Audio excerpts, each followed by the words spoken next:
Assalamualaikum warahmatullahi wabarakatuh. Halo Sobat Setiap Fakta Kehidupan. Tidak lupa kami sampaikan salam sehat, salam sejahtera, semoga tercurah segala bentuk kebaikan dan juga kita semua dalam lindungannya. Seperti biasa, kita akan berbagi kisah dari yang unik, menarik, sampai bikin nangis. Mari kita simak kisahnya.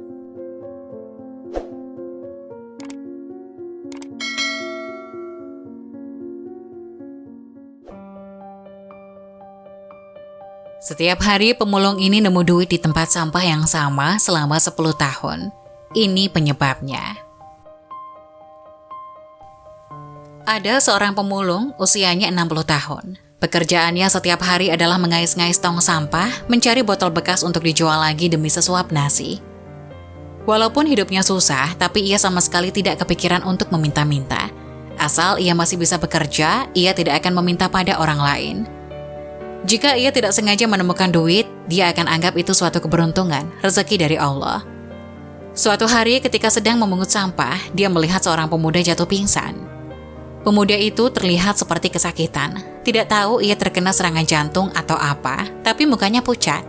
Badannya tak berhenti bergemetar dan mengeluarkan keringat. Ketika ditanya, pria itu tampak kesulitan menjawab. Tanpa pikir panjang, ia langsung memikul pemuda itu ke puskesmas terdekat. Setelah diperiksa, dokter berkata bahwa lambungnya bocor. Untungnya cepat dibawa ke sini, kalau tidak bisa-bisa membahayakan nyawanya dan harus dioperasi. Rawat inap, biaya pemeriksaan dan obat-obatan, total keseluruhan biayanya adalah Rp1.350.000. Biaya harus dibayar langsung, namun sementara pemuda itu masih belum sadarkan diri. Pemulung itu bingung, ia juga tidak bawa duit. Ia cuma seorang pemulung, ia juga tak punya duit sebanyak itu. Setelah berpikir sesaat, ia pamit sebentar kepada pihak puskesmas. Ia bergegas pulang ke rumahnya, membongkar seluruh uang yang ia punya, semuanya uang kecil dan koin-koin. Uang puluhan ribu tidak ada berapa lembar. Ia tidak punya waktu lagi untuk menghitung satu-satu, semuanya ia bawa ke puskesmas. Untungnya uangnya cukup, ada kelebihan 31.500. Uangnya cuma sisa segitu. Ia sudah cukup senang, setidaknya ia tidak akan kelaparan untuk beberapa hari. Keesokan harinya, pemuda itu sadarkan diri. Ia baru tahu apa yang terjadi padanya dan siapa yang menolongnya. Apalagi setelah mengetahui pemulung itu mengeluarkan seluruh tabungan miliknya untuk menolongnya. Ia merasa amat sangat terharu dan tidak percaya. Setelah diperbolehkan keluar dari puskesmas, ia mencari keberadaan pemulung itu. Ia ingin mengucapkan terima kasih padanya secara pribadi. Jika bukan berkat pertolongannya, mungkin nyawanya sudah melayang di jalan. Ketika ia menemukan pemulung itu, ia memberikan sekepok uang tunai senilai 45 juta rupiah sebagai tanda terima kasih.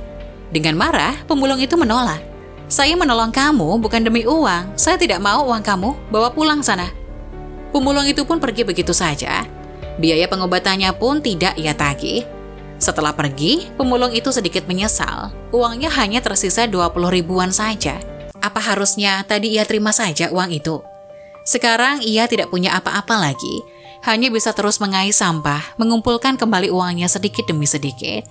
Hanya dengan berpikir seperti itu, ia baru tidak akan sedih lagi. Keesokan harinya, ia kembali memungut sampah seperti biasanya. Siapa sangka, baru melihat ke dalam tong sampah, matanya tiba-tiba bersinar. Ia melihat ada beberapa lembar uang pecahan 10.000. Ia melihat ke kiri dan ke kanan. Seperti tidak ada yang melihat. Ia pun memasukkannya ke dalam kantong. Ia sangat bersyukur dan merasa ini adalah rezeki dari Allah. Sejak saat itu, hampir setiap hari, ia menemukan uang beberapa puluh ribu di tempat yang sama. Sekali lewat, 10 tahun berlalu. Sudah tidak terhitung lagi berapa uang yang telah ia temukan di sana. Jumlahnya mencapai puluhan juta. Uang yang ia dapat dari menjual botol dan sampah plastik sama sekali tidak bisa dibandingkan dengan itu. Usianya yang sudah tua dan sakit parah yang dideritanya membuat ia tak bisa memungut sampah lagi. Sebelum kepergiannya, seorang pria berbaju jas dan berdasi datang ke kediamannya. Pria itu adalah pemuda yang ia tolong 10 tahun lalu. Setelah mendengar ceritanya, ia baru sadar bahwa selama ini bukan keberuntungan yang ia dapat, tapi pahala baik karena telah menolong pria pengusaha itu. Setelah mengetahui kebenaran itu, muka pemulung itu penuh dengan senyuman dan matanya meneteskan air mata. Sebelum meninggal, kalimat terakhir yang dia ucapkan adalah, "Orang baik pasti dapat pahala." Pemulung itu tidak punya anak, juga tidak punya sanak saudara. Pria pengusaha itu kemudian mengatur pemakamannya dan menuliskan di batu nisannya, "Orang baik pasti dapat pahala. Rest in peace penyelamatku." Berbuat baik tidak perlu alasan. Hargai kebaikan orang, maka kamu akan selalu diberkati. Nah, bagaimana menurut kalian? Jangan lupa tulis pendapat kalian di kolom komentar ya. Wassalamualaikum warahmatullahi wabarakatuh.